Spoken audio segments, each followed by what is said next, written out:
Assalamualaikum warahmatullahi wabarakatuh. Terima kasih atas kesempatannya. Saya Ningrum Sofiana Putri dengan NIM 2019 210132. Selanjutnya adalah B2B e-commerce atau business to business. Apa sih yang dimaksud dengan e-commerce?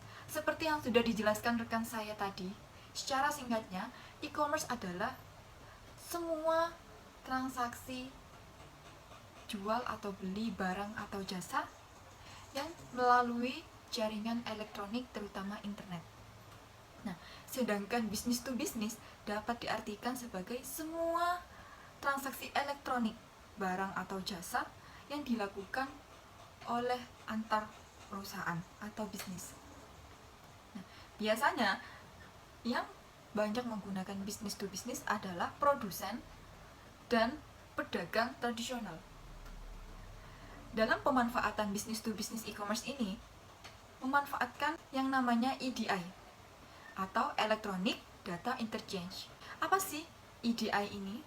Jadi EDI ini adalah proses transfer data secara terstruktur dalam format standar yang disetujui oleh sistem komputer satu dan komputer yang lainnya. Contoh, website e-commerce B2B adalah Bizzy. Jadi Bizzy adalah e-commerce pertama yang memiliki konsep business to business atau B2B e-commerce. Jadi Bizzy di sini menyediakan solusi bagi semua perusahaan yang memiliki masalah mengenai hal pengadaan suplai dan jasa kebutuhan bisnis. Dengan adanya pemanfaatan business to business e-commerce, itu dapat menyebabkan atau menghasilkan perusahaan lebih produktif. Harga konsumen menjadi turun, produktivitas itu meningkat, dan harta atau kekayaan bangsa, terutama perusahaan, juga akan meningkat. Selanjutnya adalah platform digital mobile dan e-commerce mobile.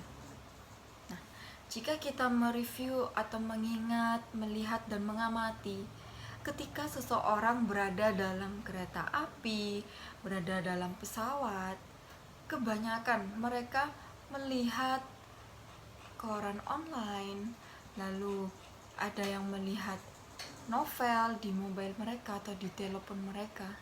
Nah, ini adalah salah satu contoh bahwa platform digital mobile maupun e-commerce mobile itu sudah lepas landas atau banyak penggunanya di masyarakat. Di Amerika Serikat, penggunaan internet dalam perangkat mobile itu dijadikan sebagai perangkat utama dalam pengaksesan internet. Dan bahkan jika kita melihat di Indonesia dalam pengaksesan internet, perangkat mobile itulah sebagai perangkat utama yang diandalkan oleh masyarakat. Di mana-mana kita dalam mengakses internet, membuka dan lain-lain, itu pasti kita membuka yang namanya mobile atau telepon. Nah, dalam pengaksesan ini, dalam layanannya dibagi menjadi beberapa. Ada yang berbasis lokasi, keuangan, dan juga hiburan. Dalam platform digital dan maupun e-commerce mobile itu terbagi, yang pertama ada yang berbasis lokasi. Nah, yang berbasis lokasi ini bisa meliputi geoinformation, geoadvertising, dan maupun geososial.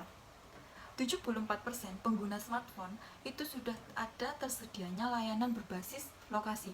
Seperti contoh Wikidosme yang merupakan salah satu jenis browser yang menyediakan jenis browser di ponsel pintar atau smartphone untuk dapat mengakses yang namanya penentuan sistem global atau yang biasa di masyarakat itu sebut dengan yang namanya GPS. Nah, di GPS ini sudah banyak pengguna-penggunanya di Indonesia di saat ini. Seperti yang kita tahu bahwa GPS dapat menentukan dan mengidentifikasi di mana posisi kita sekarang, sehingga kita bisa mengetahui, oh saat ini saya sudah ada di sini, oh saat ini saya sudah hampir sampai pada tujuan saya. Atau bahkan lebih-lebih ketika kita bingung dalam perjalanan, itu kita bisa memanfaatkan yang namanya GPS atau layanan yang berbasis lokasi. Dan bahkan di GPS ini juga menyediakan atau menampilkan gambar-gambar yang terkait dalam sekitar atau posisi kita, sehingga itu lebih memudahkan kita dalam memahami atau mengidentifikasi di mana posisi kita sekarang. Nah, itu yang pertama, berbasis lokasi. Lalu yang kedua, ada perbankan dan jasa keuangan. Nah, jadi penggunaan perangkat e-commerce ini dalam handphone itu tidak hanya digunakan dalam berbasis lokasi, tapi perbankan dan jasa keuangan juga memanfaatkan mobile commerce ini. Contohnya perbankan maupun jasa keuangan menyediakan layanan-layanan yang memungkinkan penggunanya itu dapat mengakses atau mengelola akun mereka melalui perangkat ponsel cerdas atau smartphone mereka atau mobile mereka. Contoh, Bank BRI itu menyediakan atau menawarkan layanan produk yang namanya Brimo. Nah, di Brimo ini penggunanya atau nasabahnya bisa melakukan pengecekan saldo, pengiriman dana, dan melakukan tagihan atau dan lain-lain. Nah, itu juga termasuk adalah strategi dari perbankan atau jasa keuangan, sehingga memudahkan penggunanya untuk mengelola akun di smartphone mereka masing-masing. Lalu yang ketiga, mobile commerce juga dimanfaatkan dalam hiburan.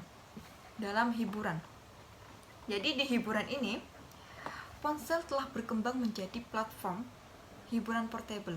Nah, maupun dari iPhone ataupun Android itu sudah menyediakan jasa download atau streaming film, musik maupun game. Nah, ini sudah menjadi terobosan-terobosan yang luar biasa dalam platform digital mobile, yang mana itu ada berbagai layanan yang diberikan, dari layanan lokasi, jasa perbankan, dan hiburan, sehingga pada saat ini dalam pengaksesan internet, smartphone sebagai salah satu perangkat utama yang digunakan atau yang banyak Lalu selanjutnya yaitu membangun kehadiran e-commerce. Jadi, e-commerce tidak hanya hadir dalam bentuk situs web saja, tapi juga bisa termasuk dalam jejaring sosial, yang salah satunya meliputi Facebook, Twitter, dan aplikasi smartphone yang lainnya, yang memungkinkan pengguna atau pembeli dapat mengakses layanan dari perusahaan tersebut. Nah, tantangannya di sini yang pertama yaitu mengembangkan pemahaman kepada pembeli ataupun pengguna terkait tujuan dari perusahaan tersebut, sehingga memberikan penjelasan secara mendetail tentang perusahaan atau tentang tujuan perusahaan itu sulit. Lalu yang kedua, mengetahui bagaimana memilih teknologi yang sesuai pada output perusahaan atau pada peran perusahaan terkait penggunanya. Itu sangat sulit. Jadi apakah teknologi ini, apakah teknologi Facebook ini sesuai untuk target pasarnya adalah anak muda di saat ini? Itu cukup sulit. Itu adalah tantangan dalam sebuah perusahaan yang ingin membangun e-commerce di beberapa platform. Dalam membangun kehadiran e-commerce, itu ada beberapa yang akan dihadapi oleh perusahaan. Yang pertama, perusahaan akan dihadapi untuk memahami potongan teka-teki yang harus dibangun dari situs yang diinginkan. Jadi, situs yang ingin dibangun itu perusahaan harus memahami betul-betul teka-teki atau lika-liku atau akan problema yang akan dihadapi jika membangun situs tersebut.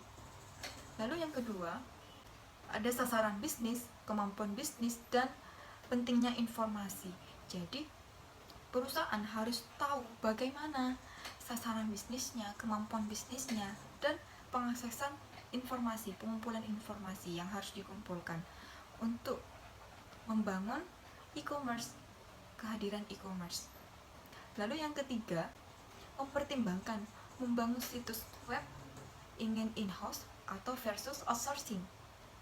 Nah, itu harus dipertimbangkan oleh perusahaan. Apa target sasarannya dan lain-lain yang harus dipertimbangkan. Lalu yang keempat, ada keputusan pembangunan situs web. Jadi ketika melalui proses-proses sebelumnya seperti yang pertama membangun teka-teki, lalu yang kedua kemampuan bisnisnya bagaimana. Setelah melalui beberapa proses pertimbangan, nah saat ini perusahaan dapat memutuskan situs web bagaimana yang akan dimunculkan kehadirannya e-commerce pada perusahaan. Lalu yang terakhir ada keputusan hosting. Baik, terima kasih. Itulah presentasi dari kelompok kami. Kurang lebihnya mohon maaf. Wassalamualaikum warahmatullahi wabarakatuh. Terima kasih.